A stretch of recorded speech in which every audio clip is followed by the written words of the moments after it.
Greetings, viewers. Welcome to today's session of Leaders Speak. I'm Rachayata Siddharth, and it is a pleasure to conduct today's interview. Today, we will delve into various aspects of the supply chain structure for metals industry and gain insights into our guests' expertise in managing the supply chain for both stainless metals and crude steel.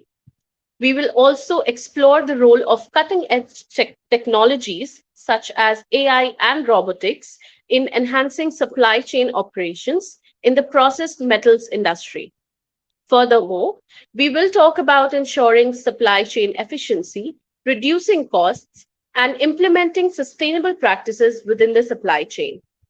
Another very important aspect, that is the significance of collaboration and communication among different stakeholders in modern day supply chains, will also be discussed. So, without further ado, let me introduce you to our supply chain expert for today, Mr. Venkateshwar Rao. Welcome to the show, sir. Thank you. Thank you, Rachita. Mr. Rao is the Chief Logistics Officer at Jindal Stainless and has over 18 years of extensive experience in supply chain management and a proven track record of driving growth and efficiency. Mr. Rao is a highly regarded professional in the industry and has played a pivotal role in transforming procurement functions, implementing strategic initiatives, and optimizing logistics operations for Jindal Stainless. In his current role, he has played an important part in driving organic growth and spearheading key strategic initiatives from conceptualization to implementation, even under challenging circumstances. He is a visionary leader in this realm of supply chain management, and today he will shed light on the process metals supply chain based on his extensive experience, and he'll enlighten us with his valuable knowledge. We are very excited for this conversation with him, and we hope that you are too. So let's start. My first question to you, sir, would be if you can provide an overview of the processed metals supply chain structure and the key components that are involved in it. Yeah. See, when you get into the metals and mining industry, the supply chain and the logistics is very complex in nature. Here, whatever we do, either you take aluminum, you take steel, you take stainless steel, uh, right from raw materials, procurement of the raw materials, and procurement of the what to say fluxes, minerals, and all. How complex it is. For example, to make 1 ton of aluminum, you require 25 tons of different raw materials, Mm, and you need to bring all these 25 tons to the plants, process them. You should bring it at the right cost, right time, right place. You need to mix these raw materials, process this, and you need to convert into 1 ton of aluminum. In the same way, for producing 1 ton of steel, you require 6 to 7 tons of different raw materials. mm, right. For handling this type of raw materials, first of all, procurement is itself becoming a challenge with the post-COVID scenario, where Mm, everyone is talking of China plus one strategy. uh, mm, Once we procure, bringing them at a right cost and to the right place at the right time, that itself is becoming a complex. For example, in mm, the stainless steel industry, you name any logistics scenarios, yeah, modes of logistics. Either you say air logistics, road logistics, shipping, import, export, right. uh, sea movements, everything we use.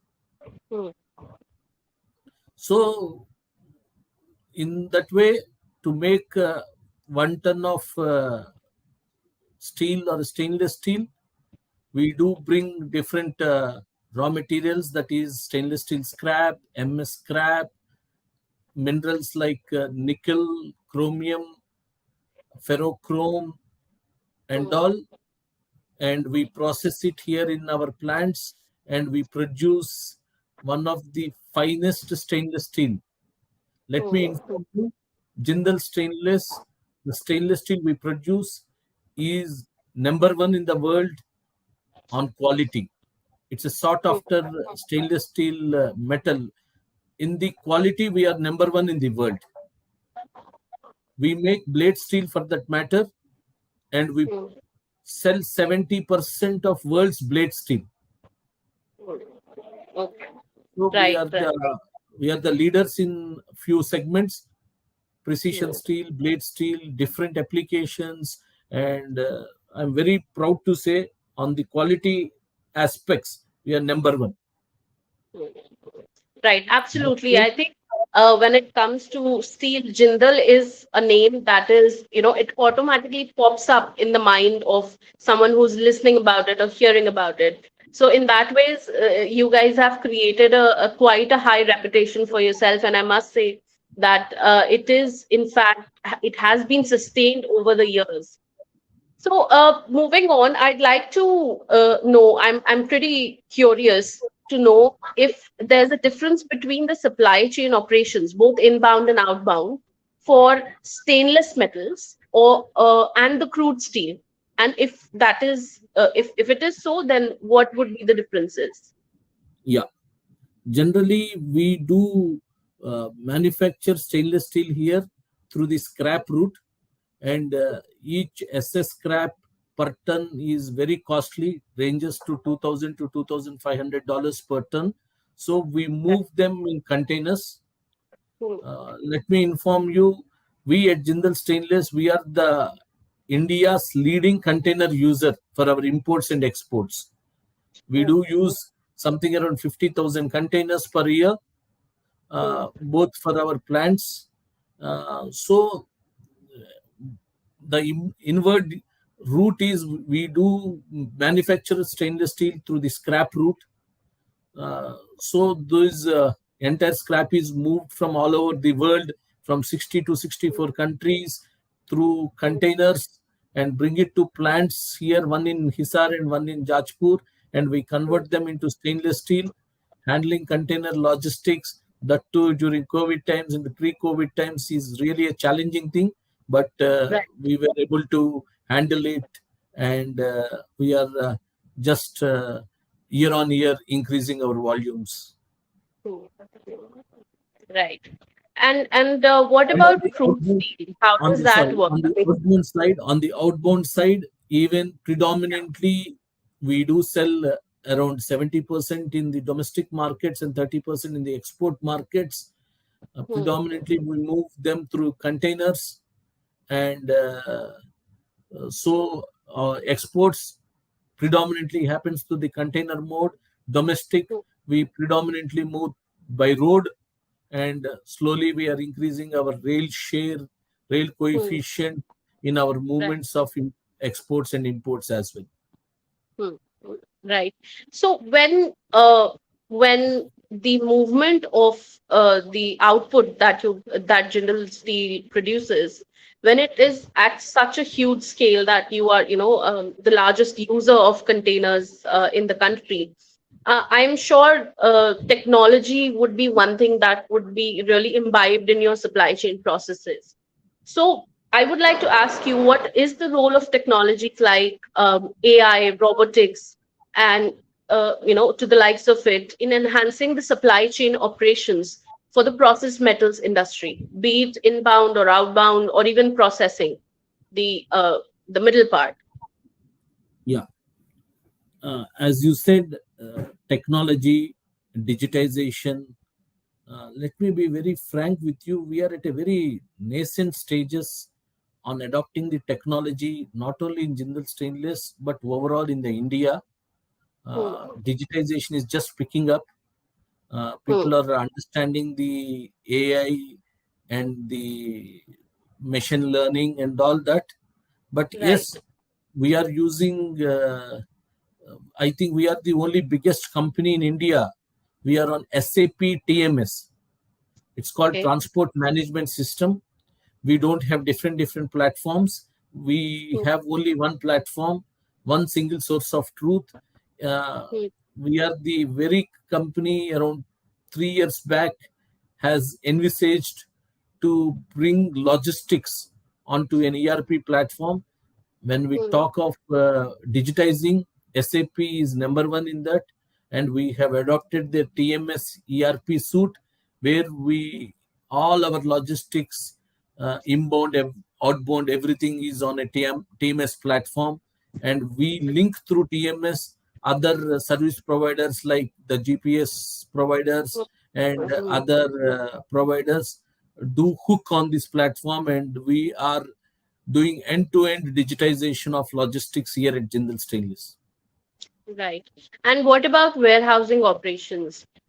Something on the lines of, mechanization and warehouse management systems. Yeah, good. Even our warehouse management, everything is, we have modernized state-of-the-art warehousing facilities Hmm. spread over 14 locations in the country, and entire all our warehouses are on SAP TMS platform. Everything in and out is done through the our TMS platform, which is customized and adopted to the stainless steel business. Okay. Okay. So, in general, Mr. Rao, I would my next question to you is: in general, what measures can be taken to ensure supply chain efficiency and reduce costs, especially when you're transporting something in bulk? Millions of tons being transported every month, every year. So cost becomes a really, a big factor, and so does efficiency. So how to ensure optimum supply chain operations? Yeah, good question, which is very close to my heart. Generally, we were at 1 million ton, around 1.8 million ton at the group level. Now we are moving towards a level of 5 million tons in the next 2 years to 2.5 years time. Hmm. uh, as we increase the volumes, it's not that as volumes increases cost should increase. No, we are at the other side. As volumes are increasing, we are reducing our cost of logistics. We are bringing Right. a lot of innovation in logistics, where we Hmm. were initially dependent only on the road transport, but now Hmm. we have opened up all different channels of different modes of transportation. Hmm. We use break bulk shipments, break bulk movements. We use road transport. We use Indian Railways. We use DSO containers, Hmm. and we use different type of containers for movement of our stainless steel finished goods. 20 feet, Hmm. 40 feet, 40 feet open top containers, and all Hmm. to move length and breadth of the country. All Right. type of things. We are also eager to start coastal shipping, where our significant volumes do. We also will get into this coastal shipping mode. Hmm. So we have all the things in our things. Once we, what to say to the logistics fraternity is, keep your eyes and ears open. Please understand the latest trends which are coming up in the logistics, coastal Hmm. shipping, and even inland waterways, and even moving your finished goods by rail rather than depending on road. Mixing, Hmm. clubbing, effective planning will definitely reduce your cost of logistics. Right. Right. I can totally agree with you. In fact, I think when major users like Jindal Steel, when you guys use transportation methods like railways or inland waterways, so when there's a demand growth, there's a simultaneous infrastructure growth as well, and that is something that creates an entire cycle where other people, players that are not that big in size, they can also use that infrastructure, and then eventually it comes to the benefits of the entire industry, all the participants. Now, moving on, from what I've gathered, the supply chain operations for processed steel, or for that matter, crude steel as well, they have a lot of links or a lot of agents involved, right? There is something on the logistics part, then there's something on the warehousing part, then there's something going on in procurement. So there are a lot of people. According to you, what is the importance of collaboration and communication among different stakeholders in modern day supply chains? Definitely, it's a very valid point. See, until you don't collaborate and until you don't communicate, uh, Hmm, things will be very complicated, especially for logistics. hmm, Uh, so end-to-end collaboration, you will not believe. Uh, See, whenever we do run, there will be 7 to 8 contracts which will be parallelly running to bring the material from the point of origin to the point of right, destination. So absolutely. there will be seamless communication.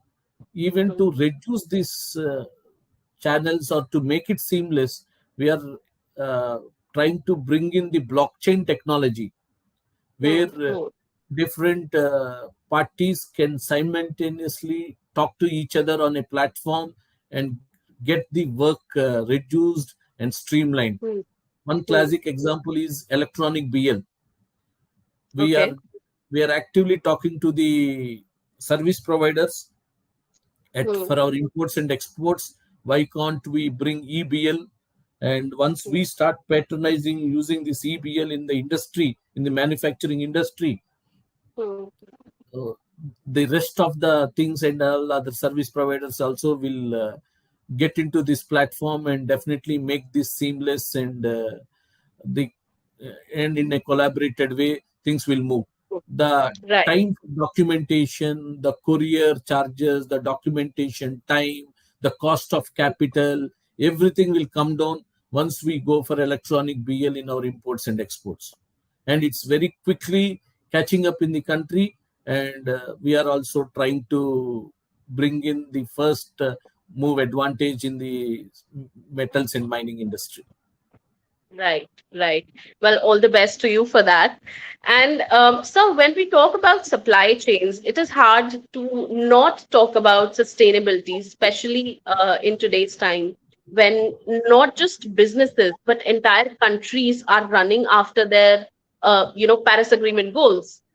So, how can we implement sustainable supply chain practices within the metals industry? A very valid question.